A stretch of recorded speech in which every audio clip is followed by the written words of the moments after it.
वो किस्सा आपको याद होगा ही, जब जॉनी वॉकर ने गुरुदत्त के परिजनों को बोला था कि वहीदा एक मुस्लिम लड़की है, वो किसी हिंदू इंसान से शादी नहीं करेगी। ये बात कहकर जॉनी वॉकर ने हिंदू मुस्लिम में दरार नहीं डाली थी, बल्कि उस वक्त परिस्थिति कुछ ऐसी थी कि सभी लोगों को लगने लगा था कि गुरुदत्त और वहीदा शादी करने वाले हैं।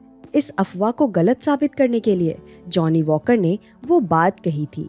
बाकी वे एक लिबरल इंसान थे और अपने धर्म के अलावा दूसरे धर्म की भी इज्जत करते थे। अब कहानी ऐसी बन चुकी थी कि वहीदा रहमान का कोई भी एक बड़ा कदम बवाल खड़ा कर सकता था। अगर वो मुस्लिम इंसान से शादी करती तो लोग उन्हें बोलते कि क्योंकि गुरुदत्त हिंदू थे, इस वजह से वहीदा ने उनसे शादी नहीं की। और अगर वे किसी हिंदू इंसान से शादी करती तो लोग बोलते कि गुरुदत्त से शादी ही कर लेती। दूसरी तरफ जॉनी वॉकर के उस स्टेटमेंट के कारण माहौल प्रभावित हो चुका था। लोग यही बोलने लगे थे कि वहीदा और गुरुदत्त के प्यार के बीच धर्म का फासला है। परंतु गुरुदत्त के देहांत के 10 साल बाद वहीदा रहमान के एक फैसले से लोगों की गलतफहमी दूर हो जाती है। एक हिंदू जाट से शादी करके वहीदा रहमान साबित कर देती हैं कि उनके लिए धर्म रिश्ते के बाद आता है। नमस्कार दोस्तों, आप सुन रहे हैं मेरे यानी ऋषिता की आवाज, आपके अपने चैनल पर जिसे कहते हैं biography and real life story. आज कहानी सुना रही हूँ मशहूर कलाकार कमलजीत सिंह रेखी की, जिन्हें दुनिया वहीदा रहमान के पति के रूप में ज्यादा पहचानते हैं। कमलजीत उर्फ शशि रेखी मूलतः पंजाबी हिंदू जाट थे। उन्हें कमलजीत सिंह भी कहा जाता था। उनका जन्म 1931 में दिल्ली में हुआ था और वहीं उनकी परवरिश हुई। उन्हें बचपन से फिल्में देखने का शौक था और अच्छी कटकाठी होने के चलते लोग उन्हें फिल्मों में काम करने की सलाह देते थे। पर वे फिल्मों में जाते भी कैसे, वहां उनके पहचान का कोई नहीं था। परंतु एक इंसान के कारण उन्हें फिल्मों में मौका मिल गया। वे थे किशोर साहू। किशोर साहू का नाम शायद आपने पहली बार सुना होगा। देवानंद की फिल्म गाइड में उन्होंने वहीदा रहमान के पति का किरदार निभाया था। इतना ही नहीं, वे एक महान फिल्मकार और छत्तीसगढ़ से निकले पहले एक्टर भी थे। वैसे किशोर साहू ने सैकड़ों कलाकारों को फिल्मों में मौका दिया था, उनमें से कमलजीत भी थे। बाकी फिल्मकारों की तरह किशोर साहू भी अखबारों में विज्ञापन जारी करते थे। खबर पहुंचते ही कमलजीत ने अपने फोटोग्राफ्स किशोर साहू के ऑफिस भेज दिए। उस वक्त कमलजीत दिल्ली में ही छोटी बड़ी नौकरी करते थे और वे एक रईस इंसान भी थे। इस वजह से नौकरी छूटने का डर उन्हें बिल्कुल भी नहीं था। ऊंचा लंबा कद और खूबसूरती से किशोर साहू प्रभावित हो गए, परंतु उन्हें उनकी एक्टिंग क्षमता पर तब भी शक था। इस वजह से उन्होंने कमलजीत को मुंबई बुलाकर ट्रेनिंग लेने को कहा। उन्होंने कमलजीत को जुबान दी कि वे उन्हें अपनी आगामी फिल्म किस्मत का खेल में एक भूमिका देंगे। कमलजीत को भी उन पर भरोसा था, परंतु तब तक वे मुंबई में क्या करते। इस वजह से उन्होंने बाकी फिल्मकारों से मिलना शुरू किया।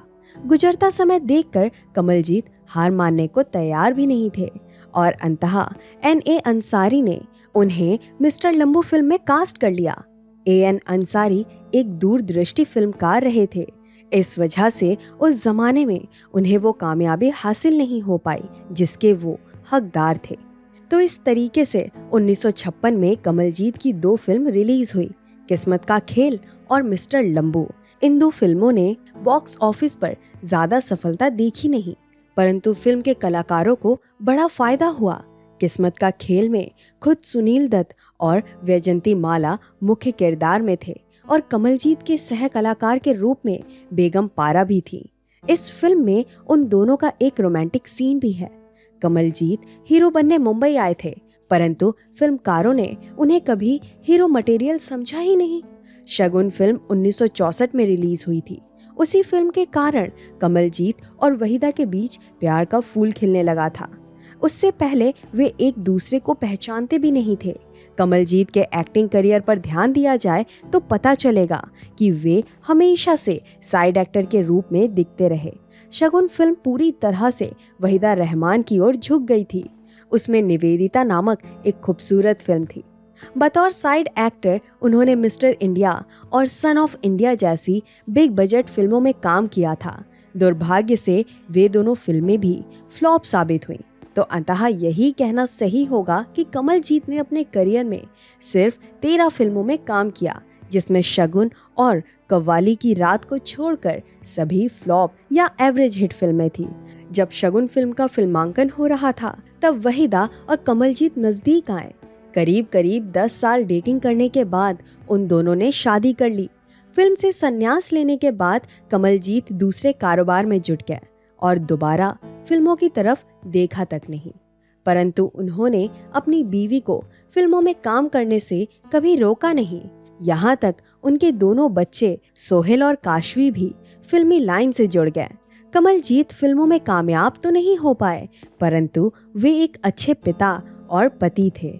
उन्हें वहीदा और गुरुदत्त के बीच के संबंध का एहसास भी था, पर अपने शादीशुदा जीवन में उन्होंने उस बात को लेकर वहीदा रहमान को कोई भी तकलीफ नहीं दी।